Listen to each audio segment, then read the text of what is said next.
L'Instant Biostim, le podcast d'Agroxine pour mieux comprendre les biostimulants. Bonjour et bienvenue dans l'Instant Biostim. Lorsqu'il s'agit de rendement, le volume est souvent l'indicateur phare d'une bonne récolte. Mais encore faut-il s'assurer que la qualité soit au rendez-vous. Alors comment favoriser cette qualité des fruits en vigne et arboriculture ? Pour y répondre, nous recevons Robin Carrette, viticulteur dans le Maine-et-Loire, et Éric Martin, fondateur de la société de conseil en stratégie agricole EAS Conseil Agro, qui nous donnera de précieux outils pour produire de la qualité en quantité.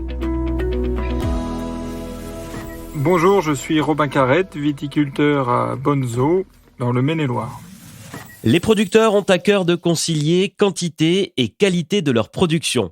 Mais pour y parvenir, une bonne connaissance de leur parcelle est nécessaire. Nous, il y a trois principaux problèmes qui se posent au cours de l'année au niveau de la maturité des raisins.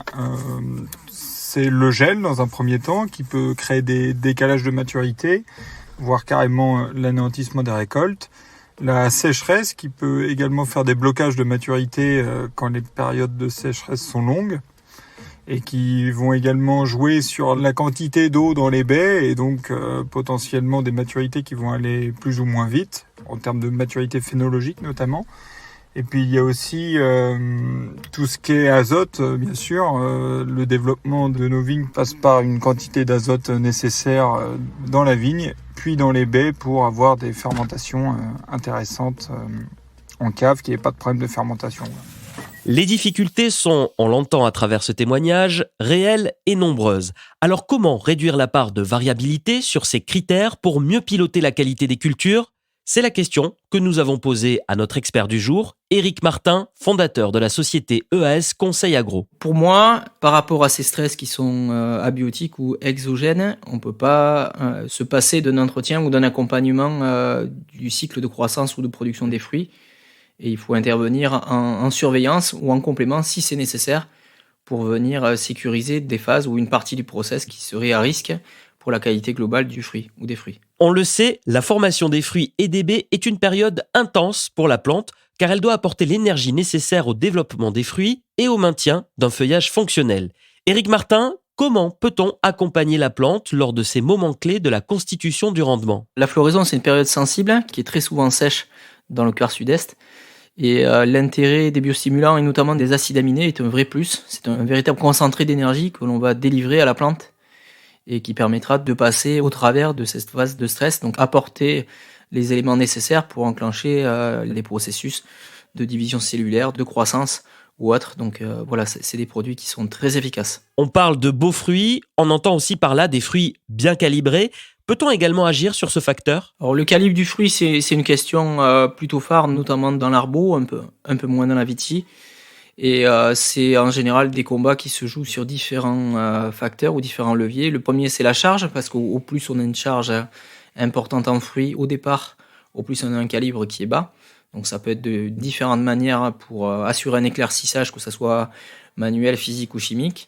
Et après, il y a toute une partie d'accompagnement à la fois hydrique et à la fois biostimulant. Pour l'agriculteur, c'est limpide. Il souhaite sécuriser son rendement et peut profiter d'innovations telles que les biostimulants pour produire des fruits de meilleure qualité. En agissant sur le calibre du fruit, on va avoir des lots de production plus homogènes. Donc on aura certainement soit moins de tri ou moins de calibrage, soit un prix de vente plus élevé.